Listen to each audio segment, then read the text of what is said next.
কুষ্টিয়ার মিরপুরে মাদক কারবারিকে থানা থেকে ছাড়িয়ে নেয়ার তদবির করতে গিয়ে বিএনপি ও জামায়াতের ৫ নেতা আটক হয়েছেন। শনিবার রাতে মিরপুর থানা পুলিশ তাদের আটক করে।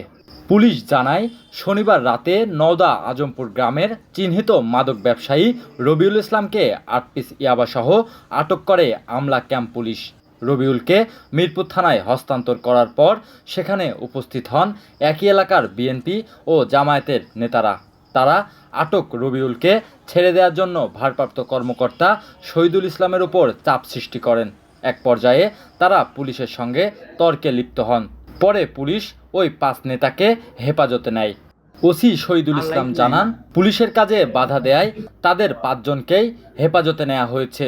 তাদের বিরুদ্ধে কী ধরনের ব্যবস্থা নেওয়া হবে তা পরবর্তীতে জানানো হবে বলেও জানান ওসি।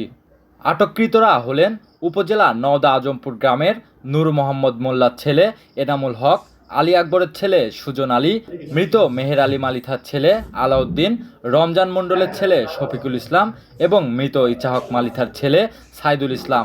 আটককৃতদের মধ্যে ৪ জন জামায়াত নেতা এবং একজন বিএনপি সমর্থিত ইউপি সদস্য বলে জানা গেছে।